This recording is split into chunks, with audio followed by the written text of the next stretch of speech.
जय हिंद दोस्तों। 1 जुलाई से देश में 3 नए आपराधिक कानून लागू हो रहे हैं, जिससे विभिन्न अपराधों से संबंधित सजा की धाराएं बदलने वाली हैं। जैसे दोस्तों, उदाहरण के लिए अब हत्या जैसे अपराध के लिए धारा 302 नहीं बल्कि भारतीय न्याय संहिता के धारा 101 के तहत सजा मिलेगी। वहीं धोखाधड़ी के लिए धारा 420 नहीं बल्कि धारा 316 के तहत सजा मिलेगी। दोस्तों, 1 जुलाई से लागू होने वाले 3 आपराधिक कानून पहले से चले आ रहे 3 कानूनों का स्थान लेंगे। इनमें दोस्तों IPC 1861 की जगह भारतीय न्याय संहिता 2023 लगी। वहीं CRPC 1973 की जगह भारतीय नागरिक सुरक्षा संहिता 2023 लगी तथा इंडियन एविडेंस एक्ट 1872 की जगह भारतीय साक्ष्य अधिनियम 2023 लगी। दोस्तों, पिछले वर्ष संसद के शीतकालीन सत्र में देश के गृह मंत्री अमित शाह ने इन तीनों आपराधिक कानूनों से जुड़े विधेयक संसद में पेश किए थे, जो कि संसद में पारित होने के बाद राष्ट्रपति की अनुमति मिलने के साथ ही कानून बन गए थे, जो कि अब 1 जुलाई से लागू होने वाले हैं।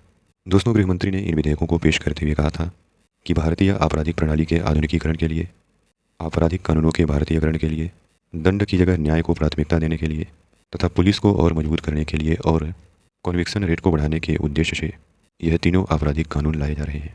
दोस्तों, 1 जुलाई से इन कानूनों के लागू होने के कारण देश के आपराधिक प्रक्रिया में काफ़ी बदलाव होने वाला है, जिनका प्रभाव आम नागरिकों पर भी पड़ने वाला है। तो आइए हम इस वीडियो में जानते हैं कि क्या प्रमुख बदलाव होने वाला है। दोस्तों, वर्तमान में 3 प्रमुख संहिताएं हैं जिन पर भारतीय आपराधिक प्रणाली आधारित है। दोस्तों, इंडियन पिनल कोड जो कि 1861 में लागू हुई थी, क्रिमिनल प्रोसीजर कोड जो कि 1973 में लागू हुआ था और इंडियन एविडेंस एक्ट जो कि 1872 में लागू हुआ था। वर्तमान में इन्हीं कानूनों के तहत विभिन्न अपराधों को परिभाषित किया गया है, अपराधियों को सजा देने की प्रक्रिया को बताया गया है तथा इससे ही संबंधित तमाम बातों का प्रावधान है। दोस्तों, 164 साल पुराने IPC की बात करें तो इसमें कुल 511 धाराएं थी, लेकिन अब जो IPC की जगह पर लागू होने वाली भारतीय न्याय संहिता है उसमें 358 धाराएं हैं। 21 नए अपराध जुड़े हैं और 41 धाराओं की सजा बढ़ाई गई है। पहली बार इसमें 6 अपराधों में सामुदायिक सेवा की सजा जोड़ी गई है। दोस्तों, इसकी खासियत यह है कि भारतीय न्याय संहिता के नाम से ही स्पष्ट होती है कि इसमें पीड़ित को दंड की जगह न्याय देने पर फोकस है। दोस्तों, दूसरी संहिता है CRPC 1973 यानी क्रिमिनल प्रोसीजर कोड 1973, जिसका हिंदी में नाम है दंड प्रक्रिया संहिता 1973। इसके स्थान पर अब भारतीय नागरिक सुरक्षा संहिता 2023 लागू होने जा रही है। दोस्तों, CRPC की बात करें तो इसमें 484 धाराएं थी, लेकिन अब भारतीय नागरिक सुरक्षा संहिता में 531 धाराएं हैं। दोस्तों, तीसरा कानून है भारतीय साक्ष्य अधिनियम, जो कि इंडियन एविडेंस एक्ट 1872 का स्थान लेगा। इंडियन एविडेंस एक्ट जो कि 152 साल पहले लागू हुआ था, इसमें 167 धाराएं थी, लेकिन भारतीय साक्ष्य अधिनियम में 170 धाराएं हैं। दोस्तों, अब हम एक एक करके इन तीनों आपराधिक कानूनों की मुख्य बातों को जानने की कोशिश करते हैं। दोस्तों, पहला कानून है भारतीय न्याय संहिता, जिसमें कुल 358 धाराएं हैं। इसमें विभिन्न अपराधों को परिभाषित किया गया है तथा उन अपराधों के लिए सजा का प्रावधान है। दोस्तों, इस संहिता की अगर कुछ प्रमुख धाराओं की बात करें तो इसमें महिलाओं और बालकों के विरुद्ध अपराध के विषय में धारा 63 से 78 तक प्रावधान है। भारतीय न्याय संहिता की धारा 63 में रेप की परिभाषा है तथा धारा 64 में रेप के अपराधी के लिए दंड का प्रावधान है। दोस्तों, इससे पहले की बात करें तो इंडियन पिनल कोड यानी IPC की धारा 375 और 376 में यह प्रावधान किया गया था। दोस्तों, इसके बाद भारतीय न्याय संहिता की धारा 65 में नाबालिग से दुष्कर्म पर कम से कम 20 साल की कठोर कारावास और उम्र कैद और जुर्माने का प्रावधान किया गया है। वहीं धारा 69 में नई धारा जोड़ी गई है, जिनमें शादी, रोजगार, प्रमोशन का झूठा वादा कर यौन संबंध बनाने पर 10 साल तक की सजा और जुर्माने का प्रावधान है। दोस्तों, भारतीय न्याय संहिता की धारा 70 में गैंग रेप यानी सामूहिक दुष्कर्म के बारे में प्रावधान किया गया है। वहीं भारतीय न्याय संहिता की धारा 79 में दहेज हत्या को परिभाषित किया गया है तथा इसके बारे में सजा का प्रावधान है। दोस्तों, अभी तक लागू इंडियन पिनल कोड यानी IPC की धारा 302 में हत्या यानी कि मर्डर के आरोपित को दंड का प्रावधान था, लेकिन अब लागू नए भारतीय न्याय संहिता की धारा 99 में हत्या को परिभाषित किया गया है तथा 101 के तहत यानी धारा 101 के तहत हत्या के अपराधी को दंड का प्रावधान किया गया है। दोस्तों, इसके अलावा धारा 109 में संगठित अपराध के विरुद्ध दंड का प्रावधान किया गया है। वहीं धारा 111 में आतंकवाद को पहली बार परिभाषित किया गया है, क्योंकि पहले इसकी कोई स्पष्ट परिभाषा नहीं दी गई थी। दोस्तों, इसके अलावा IPC की धारा 124A में राजद्रोह यानी कि सेडिशन को परिभाषित करके इसके बारे में सजा का प्रावधान था, लेकिन इस नए भारतीय न्याय संहिता में राजद्रोह को खत्म कर दिया गया है।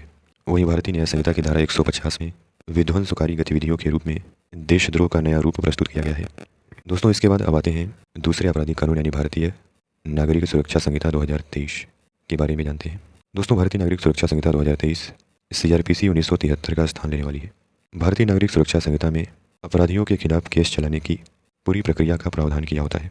1 जुलाई से लागू होने वाले भारतीय नागरिक सुरक्षा संहिता में कुछ महत्वपूर्ण प्रावधान इस प्रकार किए गए हैं। दोस्तों, भारतीय नागरिक सुरक्षा संहिता की धारा 176 के तहत 7 साल या उससे अधिक की सजा वाले अपराध के लिए फोरेंसिक जांच अनिवार्य की गई है। भारतीय नागरिक सुरक्षा संहिता की धारा 173 में सभी परीक्षणों, पूछताछ और कार्रवाई के लिए इलेक्ट्रॉनिक मोड की अनुमति है। दोस्तों, इसके अलावा सीआरपीसी में बलात्कार के मामलों सहित किसी भी मामले में उप निरीक्षक के अनुरोध से पंजीकृत डॉक्टर के द्वारा मेडिकल जांच की अनुमति थी, लेकिन अब कानून में किसी भी पुलिस अधिकारी को ऐसा अनुरोध करने की अनुमति दे दी गई है। दोस्तों, भारतीय नागरिक सुरक्षा संहिता में जीरो एफआईआर की अवधारणा को शामिल किया गया है। जीरो एफआईआर यानी घटना किसी भी जिले में हो, उसकी एफआईआर दूसरे जिले के थाने में दर्ज करा सकते हैं। पहले भी ऐसा होता था, लेकिन थाना क्षेत्र का हवाला देकर लौटा दिया जाता था। नए बदलाव में जीरो एफआईआर को कानूनी तौर पर मैंडेट कर दिया गया है। इसके अलावा दोस्तों, अभी तक लागू सीआरपीसी मजिस्ट्रेट को अपराधी के हस्ताक्षर या हस्तलेख के नमूने लेने के अधिकार देता था, लेकिन अब भारतीय नागरिक सुरक्षा संहिता की धारा 349 के तहत अपराधी के अंगुलियों के निशान और आवाज़ के नमूने भी इसमें शामिल कर दिया गया है। दोस्तों, नए कानून में गिरफ्तारी के दौरान हथकड़ी के उपयोग की अनुमति होगी, जो कि गंभीर अपराधियों तक ही सीमित है। दोस्तों, अब हम अगर तीसरे कानून यानी भारतीय साक्ष्य अधिनियम 2023 की बात करें, जो कि इंडियन एविडेंस एक्ट 1872 के स्थान पर लागू होने वाला है। दोस्तों, भारतीय साक्ष्य अधिनियम में 170 धाराएं हैं। इसमें यही बताया गया है कि घटनास्थल से साक्ष्य को कैसे कलेक्ट किया जाएगा और किसे साक्ष्य माना जाएगा, इससे ही संबंधित प्रावधान किए गए हैं। दोस्तों, भारतीय साक्ष्य अधिनियम 2023 की बात करें तो यह अधिनियम हाल के दशकों में तकनीकी प्रगति और सामाजिक परिवर्तनों के अनुकूल निष्पक्ष सुनवाई के लिए साक्ष्य के सामान्य नियम और सिद्धांत स्थापित करने का प्रयास करता है। भारतीय साक्ष्य अधिनियम की धारा 57 के तहत ई रिकॉर्ड को प्राथमिक साक्ष्य के रूप में मान्यता दिया गया है। यह अधिनियम मौखिक साक्ष्य की इलेक्ट्रॉनिक प्रस्तुति की अनुमति देता है, जिससे तुरंत गवाही संभव हो जाएगी। यानी अब अदालत में पेश हुए बिना ही वीडियो कॉन्फ्रेंसिंग के माध्यम से गवाही दिया जा सकता है। दोस्तों, इसके अलावा नए भारतीय साक्ष्य अधिनियम के तहत हत्या, लूट और बलात्कार जैसे गंभीर मामलों में भी ईएफआईआर हो सकेगी। वॉइस रिकॉर्डिंग से भी पुलिस को सूचना दे सकेंगे। दोस्तों, इसके अलावा केस की प्रोग्रेस की जानकारी केस दर्ज कराने वाले के मोबाइल नंबर पर एसएमएस के माध्यम से मिलती रहेगी। तो दोस्तों, ये कुछ मुख्य बातें थीं जो कि 1 जुलाई से लागू होने वाली तीनों आपराधिक कानूनों से संबंधित हैं। तो दोस्तों, कैसी लगी आपको यह वीडियो, हमें ज़रूर बताएं। और चैनल को अगर आपने अभी तक चैनल को